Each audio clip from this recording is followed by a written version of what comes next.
Ni Simeon Gabotero Jr. nga nakakita kuno siya nga naglalis ang kining biktima nga si Ria May Tokmo o si Roberto Gabison duol sa eskwelahan sa Guadalupe. Pag-agi niya, usa ka adlaw sa wala pa makit si Ria May nga patay na mga kabombo. Ang pangutana, asa nga specific nga lugar ug unsang orasa para matrace nato sa mga CCTV camera kung naaman, kung tinuod man nga naabay lalis ka nahitabo o kung tinuod man nga naabot si Ria May Tokmo didto dapita duol kuno sa eskwelahan diya sa barangay Guadalupe. Nakit-an kuno usa ka adlaw sa wala pa makit-e si Ria May Tokmo nga gisod ng karton. Aron masuta gid ato nga nagsulti maris tinuod si Simeon Gabotero alias Gabro mga kabombo. Kay ningon man siya, Sir, kita ko ni Roberto og ni Ria, galali sila sir, dool sa eskwelahan sa barangay Guadalupe. Pangutana, unsang orasa? Nabay CCTV diha napita. Unya, mas may gyud nga ipaubos sa lie detector test kini si Simeon Gabotero para ma-check nato og wa ba ni siya namakak mga kabombo. Kaya ako prangka pagka-istorya, duda ko sa kredibilidad aning Simeon Gabotero mga kabombo. Balik-balikon ginako ni balag sakit sa dunggan basta duda ko sa kredibilidad ni Simeon Gabotero. Ipaubos na slide detector test para masuta kung kinsay ang sultis tinuod. Tanaw na to tanan nga mga CCTV nga duol sa eskwelahan sa Guadalupe. Kung asa dapita nga naglalis si Roberto og si Ria mga kabombo. Kay mo may pangangko ni Simeon nga galalis kuno. Ang mga silingan ni Roberto dili man motuo nga si Roberto mao'y suspect. Mas motuo pa sila nga si Simeon ang nagbaligya sa cellphone. Mao'y nagpatay ni Ria May. Mas motuo pa ang mga silingan mga kabombo. Asa naman tong mga karton? Asa man tong mga karton?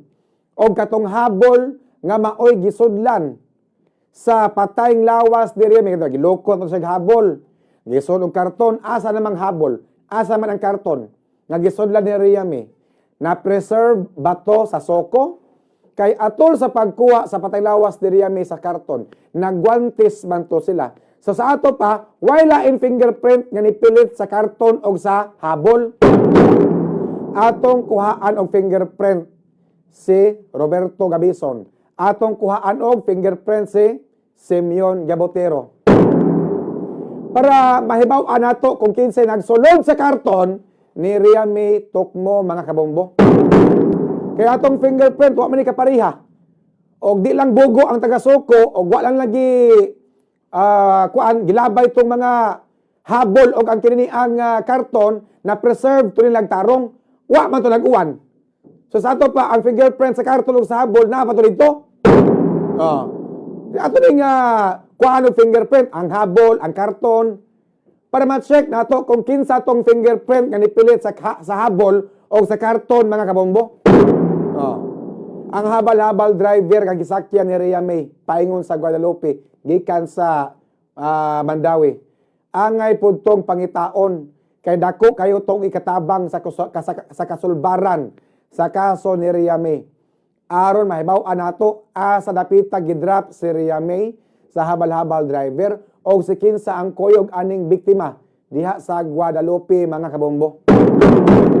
Ngano mansad ang habal-habal driver wala mansad ni patimaw. Ngano mansad ang habal-habal driver wala mansad ni patimaw sa CCPO, Cebu City Police Office para ma-enlighten ang ato ang mga sakop sa kapulisan. Yan ay istorya akong nadawat kini si Simeon Gabotero nag-sideline po ni gabal-habal naapod ni siya motor apan ang nakadiferensya kaya ang motor dili man color yellow. Kaya ang motor nga nakita nga gisakyan ni Ria May Tokmo paingon sa Guadalupe color yellow man kuno mga kabombo.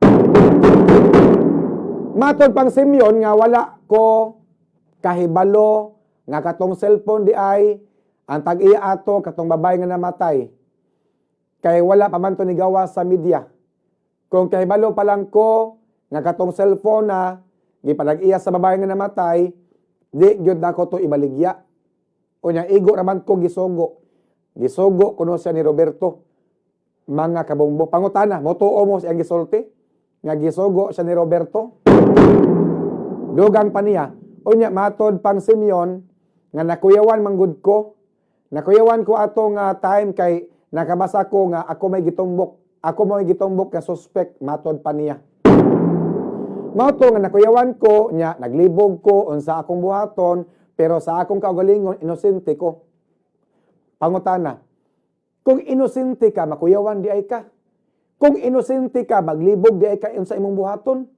Matay ko ako pasanginlan ko nga nangawat ko nanulis ko ni patay ko. Magkisi-kisi ko Muadto ko sa kapulisan, limpyuhan ako akong pangan, i-justify na ko akong kaugalingon nga wa ko ni buhat anang krimen. Pero siya may gipasanginlan, nakuyawan na noon. O niya, naglibog siya sa iyang buhaton. Uy, kawatan ka, noted ka nga kawatan niya, maglibog ka sa imong buhaton. Siso na kay ka, uy, na kay record daan. Matod pa sa imong mga silingan, no? Na kay record daan, kawatan ka. Matod pa ni Police Lieutenant Colonel Janet Rafter, Deputy Chief for Operations sa CCPO, kini si Simeon Gabotero, naipinding kaso, robbery. Iyaw na itong gilimpiyuhan iyang pangalan sa CCPO. Nipakita unta siya dito na para kanako gaan kaayo ang iyang alibay, mga kabombo. Unya nganong nagpatupi man siya, mura naman noon siya og guilty kay nagpatupi. Aron ba dili siya mailhan? Ang picture niya nga nag-circulate ni Simeon Gabotero, wala pa siya tupi. Nya, klaro kaya ang sama diri. Human niya nahibaw, nagpatupi. Mura mag-sign of guilt noon, nagpatupi. Human niya nakita ng picture nga gipakatap sa mga pulis, katong picture niya nga wala pa siya tupi, uy, nagpatupi man dayon siya mga kabombo. Unya, the way po mutubag si Simeon, mura siyag nakulbaan. Mura siya nakulbaan, makabuo niya. Hilaw kayo iyang naong. Mura nakulbaan, hilaw og naong. Apan tanawa si Roberto, nga gipasanginlan sa butang, nga matod pa ni Roberto, wa ko'y labot, ana. Wa ko'y cellphone. Unsaon pagkontak na kong Riame, nga wa ko'y cellphone. Gibuhi na ko sa akong asawa, wa ko'y trabaho. Na ako'y cellphone, na prinda sa Pag-asa, pawn shop sa Guadalupe, hagbay raman to. Wa paman to gipatay si Riame ato. Hagbara na pinda to akong cellphone. Wa in taon ko yung cellphone. Pobre ko. Naaday maibog na ako. Tiguang. Way kwarta. Way nahot. Way kangho. Boy sulti ni Juan. Roberto. Gibalikas pa niya si Juan. Simeon na kabombo. Yata rin matahay. Ako may basahinlan. Tiyaw mo na. Nakabalikas Yata rin matahay. Ako may basahinlan. Normal lang ang reaksyon sa tao. Masuko. Isog. Kasukmagon yun. Kanang pasangin lang kasbutang nga wa nimo buhata ana masangil isog ka imo gyud tulisokon. Ako nang hinaot nga unta ang tinuod nga nipatay ni Riame Tokmo. Maog gyud unta ang mapailan og kaso aron hingpit gyud nga makabot ang hustisya sa kamatayon ni Riame Tokmo, mga kabombo.